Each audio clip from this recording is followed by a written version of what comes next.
नमस्कार प्यारे विद्यार्थियों, आज हम कक्षा 10 गणित की प्रश्नावली 1.2 के प्रश्न संख्या 2 को हल करेंगे। चलिए आज की क्लास को स्टार्ट करते हैं। उससे पहले आप इस वीडियो को लाइक, चैनल को सब्सक्राइब जरूर करिए। तो देखिएगा प्रश्न संख्या 2 में कहा जा रहा, सिद्ध कीजिए कि 3 + 2 √5 एक अपरिमेय संख्या है। देखिएगा साथियों, यह प्रश्न आपके बहुत ही ज्यादा सरल है। आइएगा बिल्कुल सिंपल तरीके से अब हम इस प्रश्न को हल करते हैं। सबसे पहले यहाँ पे हम लिखेंगे हल।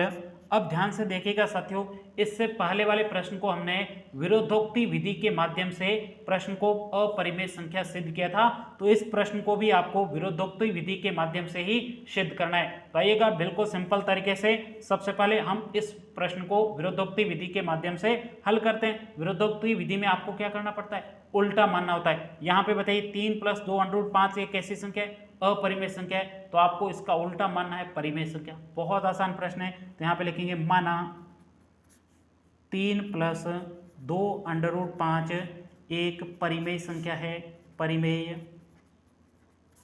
संख्या है। परिमेय संख्या हमने किस विधि से माना है, विरोधोक्ति विधि से। तो ये आपको कोष्टक में लिखना भी है। तो यहाँ पे लिखेंगे विरोधोक्ति विधि से, विरोधोक्ति विधि से हमने विरोधोक्ति विधि से इसको क्या माना है, परिमेय संख्या माना है। अब आपको पता है, मैंने आपको पहले प्रश्न में भी बता रखा है, यदि ये परिमेय संख्या है तो परिमेय संख्या को हमको कैसे लिखना है, भिन्न के रूप में लिखना है। यहाँ पे लाइट चली गई, मैं वापस से लाइट चालू कर देता हूँ। परिमेय संख्या को किस रूप में लिखना है, भिन्न के रूप में लिखना है। तो यहाँ पे आपको ये परिमेय संख्या रख रखी है, इसको हम भिन्न के रूप में लिखते हैं। तो यहाँ पे लिखेंगे 3 + 2 √5 बराबर भिन्न के रूप में कैसे लिखेंगे, a/b के रूप में लिख सकते हो, c/d के रूप में लिख सकते हो, कैसे भी लिख सकते हो, लेकिन लिखना किसमें, भिन्न के रूप में। अब यहाँ पे a और b किया, तो यहाँ पे लिखेंगे जहां a और b परिमेय संख्या है। a और b कैसी संख्या है, परिमेय संख्या है। ये आपको कोष्टक के अंदर लिख देना है। अब ध्यान से देखिएगा साथियों, इससे पहले वाले प्रश्न में आपको इस प्रकार से जोड़ के रूप में संख्या नहीं दे रखी, तो आपने सीधा ही यहाँ पे क्या मान लिया था कि ए और बी आपके कैसी है, सह अभाज्य संख्या है। तो उस प्रश्न का उत्तर सिर्फ आपके अंडर रूट के अंदर संख्या दे रखी है, तो उस प्रश्न को सिद्ध करने के लिए ए और बी को सहअभाज्य संख्या मानना है। लेकिन ए और बी सहअभाज्य संख्या से पहले कैसी होती है, परिमेय संख्या होती है, और उसके बाद में सहअभाज्य संख्या होती है।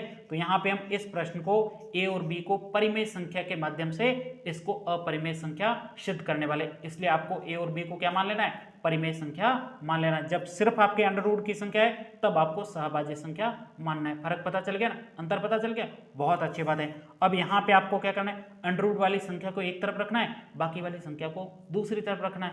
तो सिंपल तरीके से रख सकते हैं पक्षांतर करके। तो यहाँ पे देखो, यहाँ पे क्या है, प्लस का 3 है, इसको पक्षांतर करके उधर भेजेंगे, तो शेष आपके क्या बचेगा, 2, उसके बाद में अंडर रूट 5 बराबर a/b।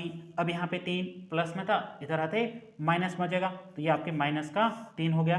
अब यहाँ पे 2 अंडर रूट 5 बराबर, अब देखिएगा a/b में से 3 को घटाना है, तो घटाने के लिए देखिएगा एक भिन्न के रूप में, ये भिन्न के रूप में नहीं है तो बटा में 1 लिख दो और इसको भी भिन्न के रूप में बना दो। अब यहाँ पे b और 1 का आपको क्या लेना है, एलसीएम लेना है, एलसीएम के माध्यम से ही घटेगा। तो यहाँ पे b और 1 का एलसीएम क्या प्राप्त हो जाएगा, b प्राप्त हो जाएगा। अब b में b का भाग एक बार जाएगा, 1 का गुणा a से करेंगे तो ये आपके a प्राप्त हो जाएगा माइनस। अब ध्यान से देखिएगा साथियों, यहाँ पे आपके क्या है, 1 है, 1 का भाग b में देंगे, b आ जाएगा, b का गुणा 3 से करेंगे तो ये आपके 3b हो जाएगा।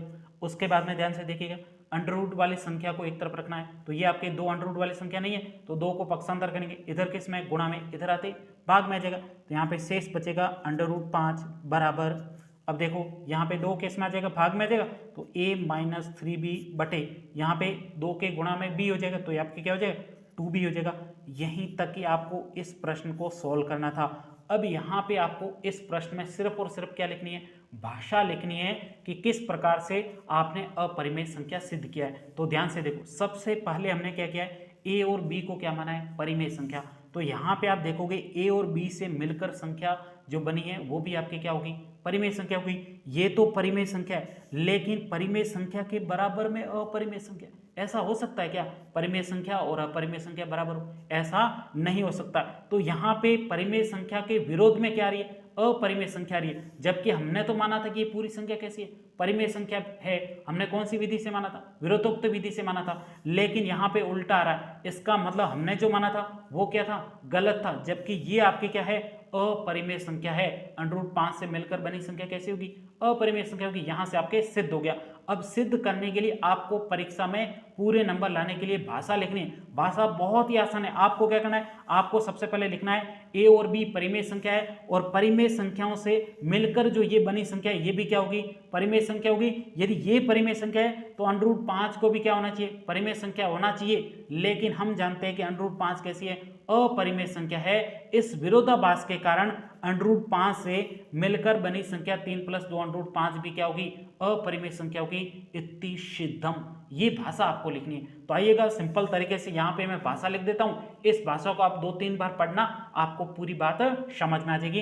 तो सबसे पहले लिखेंगे ए और बी परिमेय संख्या है, ए और बी परिमेय संख्या है, परिमेय संख्या है।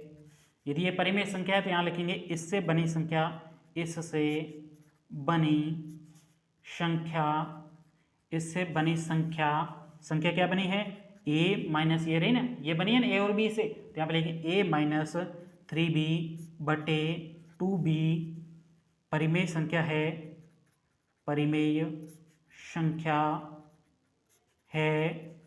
इससे बनी संख्या परिमेय संख्या है, तो √5 भी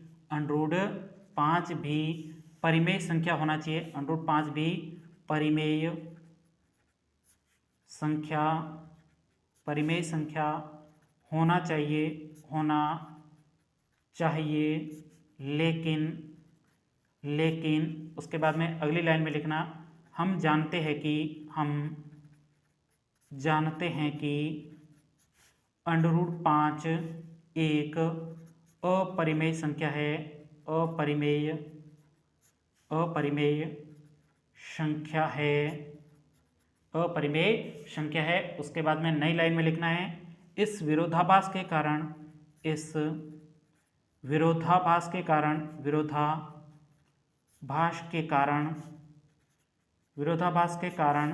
√5 से मिलकर बनी संख्या, मिलकर बनी संख्या, इससे मिलकर बनी संख्या क्या है, आपके मिलकर बनी संख्या है ये आपके 3 + 2 √5। तो यहाँ पे लिखेंगे इससे मिलकर बनी संख्या भी क्या होगी, अपरिमेय संख्या होगी, अपरिमेय संख्या होगी। कैसी होगी, अपरिमेय संख्या होगी। तो यहाँ पे लिखेंगे लास्ट टाइम, अतः 3 + 2 √5 एक अपरिमेय संख्या है, अपरिमेय संख्या है। इति सिद्धम। इस प्रकार से हमने सिद्ध कर दिया। एक बार दोबारा से आपको शॉर्ट में समझा दूं। सबसे पहले आपको विरोधोक्ति विधि से यहाँ पे जो दे रखा है उसको उल्टा माना है। यहाँ पे अपरिमेय संख्या दे रखी थी इस संख्या को, तो हमने इसको मान लिया परिमेय संख्या। अभी ये परिमेय संख्या है, परिमेय संख्या को आपको भिन्न के रूप में लिखना है, a/b के रूप में, जहाँ a और b को आपको क्या मानना है, परिमेय संख्या मानना है। उसके बाद में आपको क्या करना है, अपरिमेय संख्या को एक तरफ रखना है और परिमेय संख्या को एक तरफ रखना है। तो अंडर वाली संख्या को इस तरफ हमने रख दिया और बाकी वाली संख्या को इस तरफ लिखा। तो हमने देखा कि यहाँ पे a और b परिमेय संख्या थी, तो इससे मिलकर बनी संख्या भी आपके क्या है, परिमेय संख्या है। यदि ये परिमेय संख्या है तो √5 को भी परिमेय संख्या होना चाहिए। लेकिन हम जानते हैं कि √5 कैसी संख्या है, अपरिमेय संख्या है। तो यहाँ पे क्या हो रहा है, विरोधाभास हो रहा है। इस कारण √5 से मिलकर बनी संख्या भी कैसी होगी, आपके अपरिमेय संख्या होगी। इति सिद्धम, ये बात यहाँ पे मैंने भाषा के रूप में लिखी है। आपको भी अच्छे तरीके से इस भाषा को पढ़ लेना और परीक्षा में ऐसे कैसे लिख के आना, जिससे आपको परीक्षा में पूरे में से पूरे नंबर प्राप्त हो जाएंगे। और अभी तक भी आपने इस वीडियो को लाइक नहीं किया, वीडियो को लाइक करिएगा, चैनल पे पहली बार है चैनल को सब्सक्राइब करिएगा, और एक प्यारा सा आपका कमेंट्स तो बनता ही है, क्योंकि बहुत आसान तरीके से मैं आपको समझाने वाला हूं, जिससे आपके बोर्ड परीक्षा में बेहतरीन नंबर प्राप्त होंगे। तो साथियों, अब हम मिलेंगे अगली क्लास में, तब तक के लिए जय हिंद, जय भारत।